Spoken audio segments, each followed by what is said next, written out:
Well, howdy, howdy, howdy. Nearly senior citizen here. Greetings, boys, girls, and all of our non-binary friends, and welcome to this, a brand new day. And this is about literally the 10,000th time I've had to start.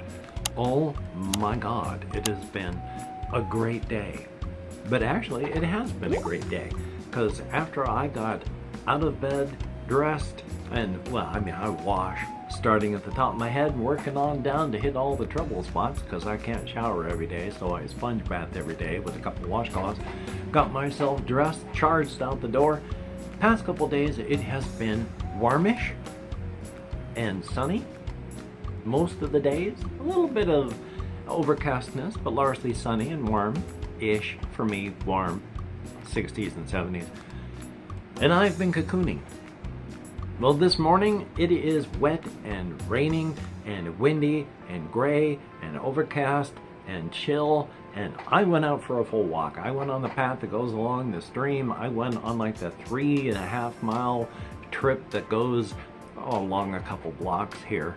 So they're big blocks in our area. It goes, so it's like a 4-mile round trip. But I went on that and got myself back in here, so thumbs up for that. Yeah, it's cold and wet and rainy, which of course is why I headed out dressed, like I am. I had my thin overshirt on, and that was it for up above body. Yay! So it is just gray and overcast out there. I'm largely gonna stay in today. I may at some point head up to Walmart because I need to get things like paper bowls so I can continue to eat rice and chili together. So that'll be good. Definitely a thumbs up on that. But past that, I have just been surviving. I played some Fallout 3 last night, where once again my character has proven that once you get hold, if you commit to playing unarmed, which this is the first time my character has ever played unarmed, because I've played Fallout 3 before, and I had played some Fallout New Vegas before, but watching a video where this one person played unarmed for Fallout New Vegas, that's why I went, you know what? And then even in the regular Fallout, I have gone for unarmed instead of any sort of gunfire. And oh my God, I just think it's the best thing in the world to just imagine while you're firing your weapon at this 5'4", 110-pound slip of a gal who's running at you. And as she's running past all of your companions, they're exploding. She punches them, and they come apart in a wet spray of organs. And she's running right at you, leaving a trail of exploded corpses behind her. Even without her power fist, she will beat you to death with her fists. She's reaching the point where even without the power fist, she can liquefy you in just a punch or two. It's like if they're I've beaten a few of the Enclave guys to death, where in the terms of the game it would be like bam, bam, beat them to death, and then I just screw off the lids, pour out the juice, and then drag out all the bones. So thumbs up for that. Anyway, though, as well as that, I have been watching a lot of videos. I have not played any physical games. I have literally not had the energy for that, and I'm bothered by that. Because I want to play these things, especially more of the Space Marine Adventures thing. So hopefully I'm going to get a physical thing done here very soon. But even failing that, I did record 35 minutes of Fabled Lands last night, so that part's good. I just didn't have the energy last night to edit. It was like 10 o'clock at night when I finished, and I was done. I was done. My limbs were heavy. My whole body just felt heavy, so I just relaxed until it was, well, I got to bed around 1. Some of that is just sitting and thinking. Jesse Koskinen pointed out that they've really gotten into listening to music of late, and that's awesome. I used to do that all the time. I'm only using your name as just an example of listening to music.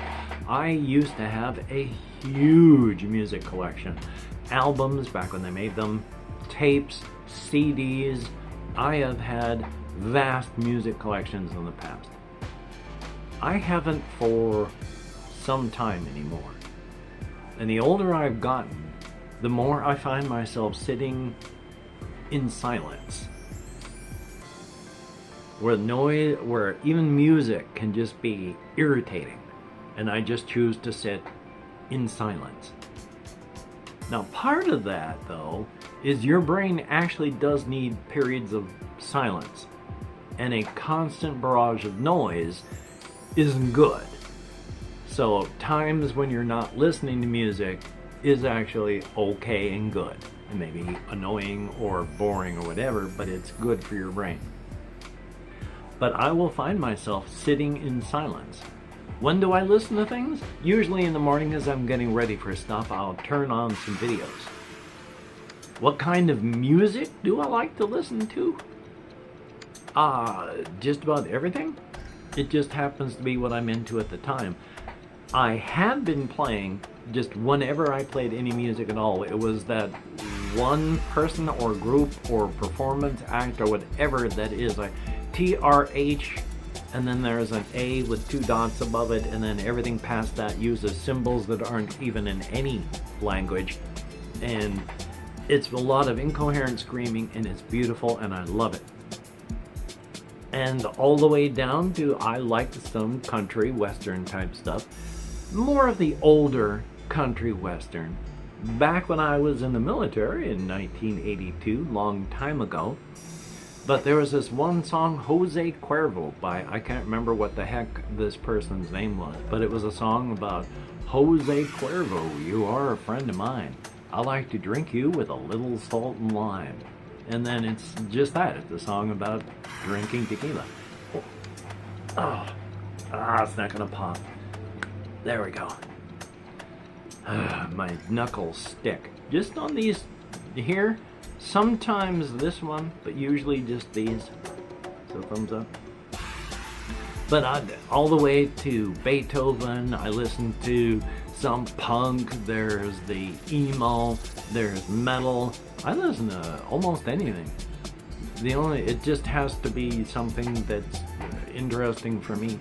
It's like people say, what's your favorite? I don't have favorites. And I found a couple people that are like that online, but it's just, I don't have a favorite, because what I hated yesterday, I may tolerate today, love tomorrow, and then hate again the day after. Nothing is set in stone. Everything is different on a daily basis. So I can say there's some genres that I like or dislike for the moment, but that's about all I can really say on that. I mean, there are some things that I still like. There's Cyclopean, which is, I guess, kind of an art project of a different person or group or something. But it's very, very good stuff. Ambient realizations of like H.P. Lovecraft stuff. So Cyclopeans, the King in Yellow, is an ambient realization of the King in Yellow. And if you don't know who the King in Yellow is, then that means nothing, but it's a very, very, very good album. So, yay, and thumbs up on that. But yeah, I recorded some Fabled lands, and that's fun. I enjoy that. I get to do a lot of reading and doing voices, though I'm not doing the voices very well, but it's enjoyable. And hopefully people are enjoying it as well. I mean, I know my channel is never again going to be anything at all. And that's okay. I mean, it's been on a slow fade, so. And I still get comments saying, you know, can I help you with your search engine optimization? But even that, I was watching another video about how Google ruined everything. And it's true. You know, those people complain about how you go to you want to get a simple recipe, but you've got to scroll through pages of story. And that's because if you don't do that, if you don't pack your web page with all that SEO optimization, your page will never be seen. So you can either pack it with garbage so that it is damn near useless for human beings, or you can make something that no one will ever see. So great choice there. So yeah, it's never going to get better. It's only going to continue getting worse. And that's awesome. I saw the internet rise up. God, in 1993, I got my first IBM PC clone. And you had to FTP into the local university so I could use their command line interface to use the internet there. And I remember when Mosaic came out and the first part of the World Wide Web was introduced. And for a time, the internet was actually useful. And Google was good. And it's been sad watching it go from nothing to something that's great to the declining garbage that it's become. Yay! Still, life is life. Life is life. So what am I going to be doing for the rest of my time? I'm going to be editing and then rendering and uploading that video, and that's good. But first, I do want to talk a little bit more about this solo RPG setting stuff, because it's just something that I think about. How'd you like the waving of the hands in the air as if I just didn't care? Now really quick, we've got to jump to multiversal stuff, because I posit in a multiverse, and there are many multiverses. There are 3 zones to each multiverse. Well, there's more than that. There's the beginning where the singularity is. The center. Nothing is there except the singularity vibrating and sending out the configurations that travel outward. And once they travel outward from there, they enter the Ungara, which is the hottest, densest portion of reality in the multiverse. I've mentioned how our electromagnetic spectrum, this is a metaphor. When you click up one level of reality, effectively, emergency vehicles. Our electromagnetic spectrum is the equivalent of that level's, visual light spectrum. Just a small availability of what is there. And then, outward from the Ungara is the Ungare, and the Ungare is hot and dense, but not as hot, not as dense. We could actually survive there, and if we could travel to that portion of the multiverse and go onto an Earth-like planet, we could live there for a year before the cancers killed us. We're out in the Ungatan, the cold and dark.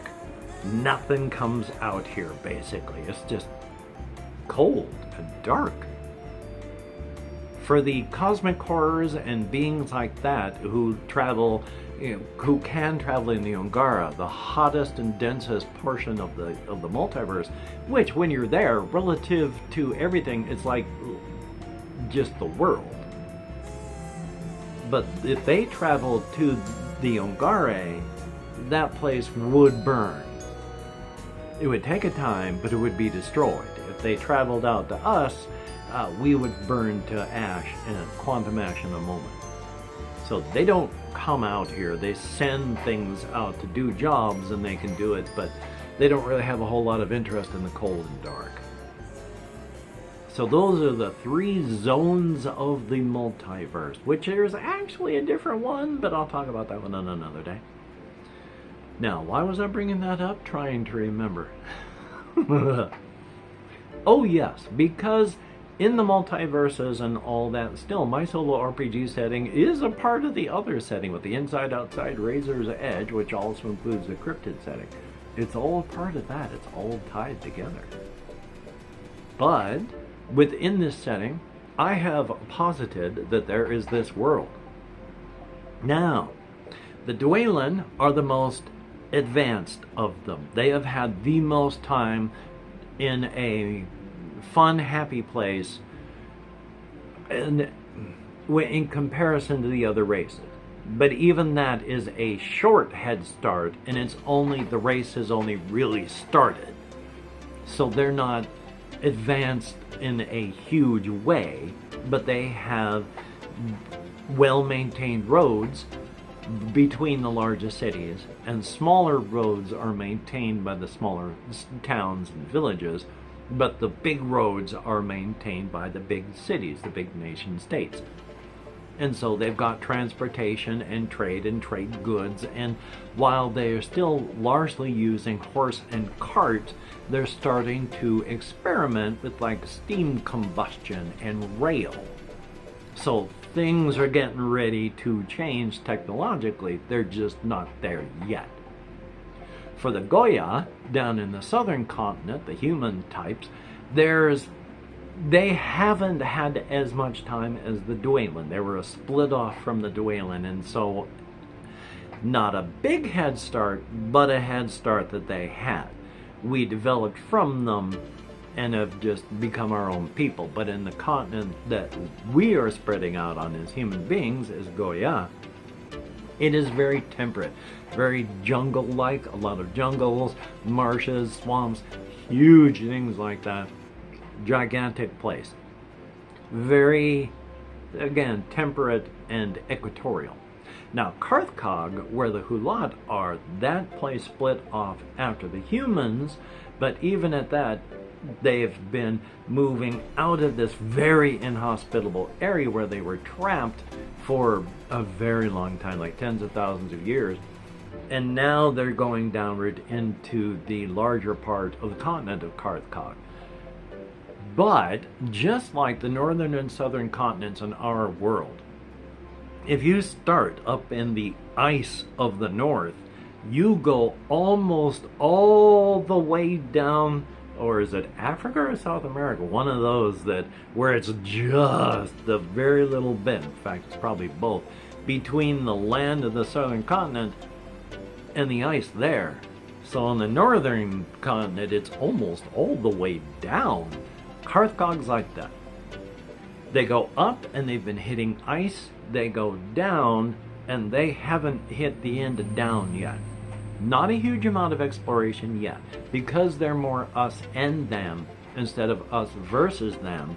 Everyone is being very careful with everyone else. After all, Stelden, the continent where the Goya are, belongs to the Goya. The continent of Lamnoa is the Duelan. Carthcog belongs to the Hulat. So they're not trying to stampede over and take the land because that's their continent. Only, is it really their continent? At least the upper part is, but nobody really knows what's down there and over that way. The Orkani had that loose affiliation of tribes where if you gave a letter to the people here, it would eventually make its way over to this end of where the Orkani tribes are, because they would have just eventually could pass it on, and there's that slow travel of information across this huge area. But they don't go there themselves and talk to others over there. It's slow communications. And only very recently, geologically, have they been moving southward. That's like maybe 10% of what they think the continent is in size.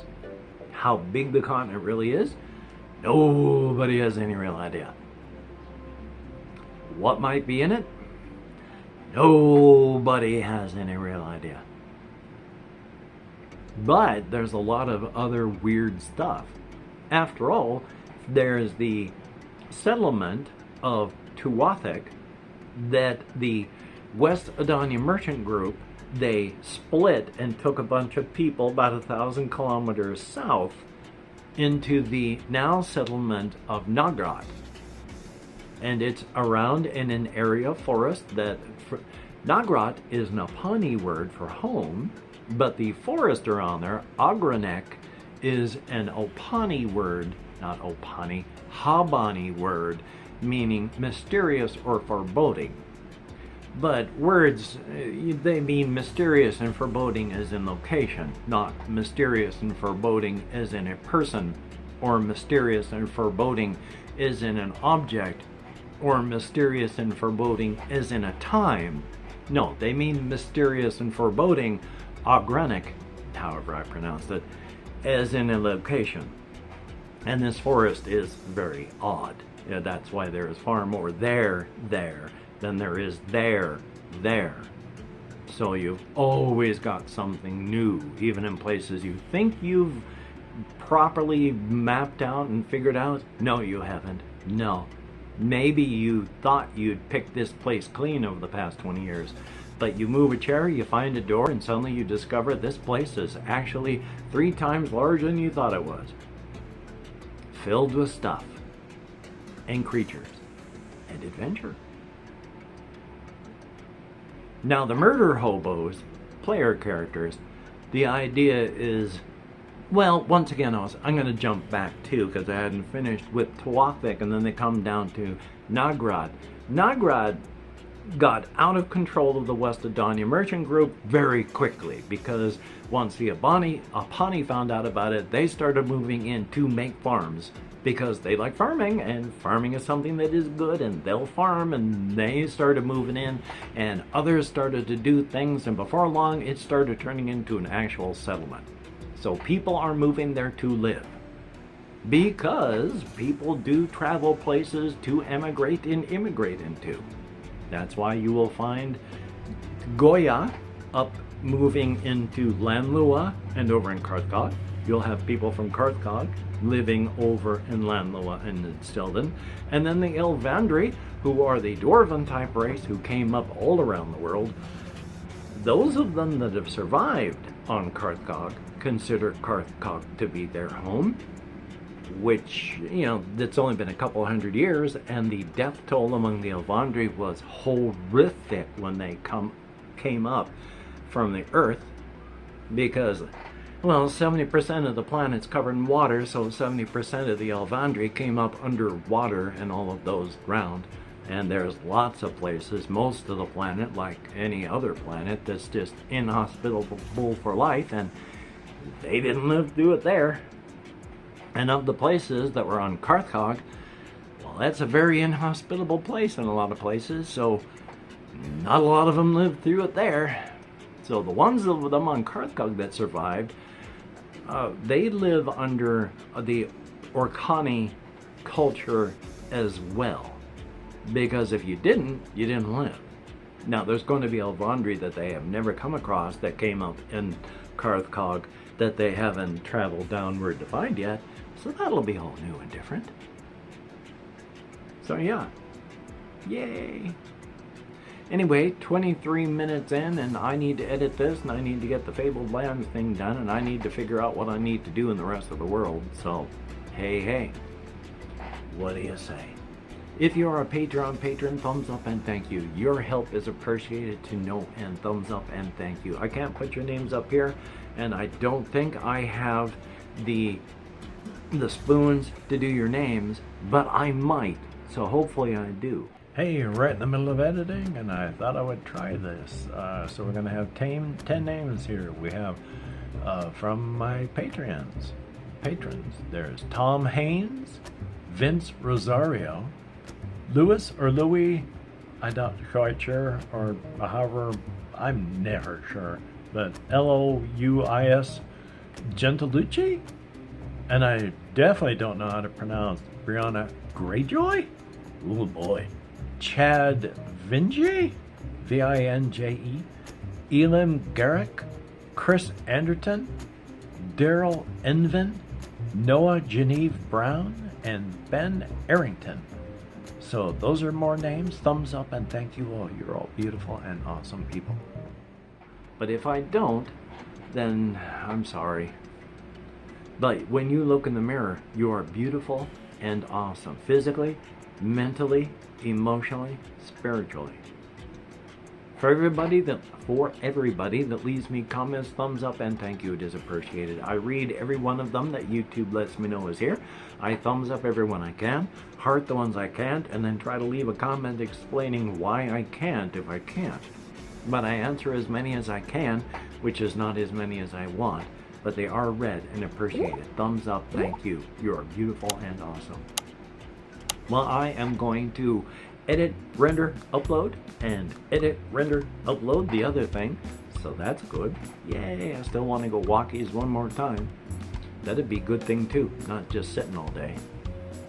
So, until we meet again, you take care, have a great day today. I will see you on the flip side, and that is indeed a very good thing.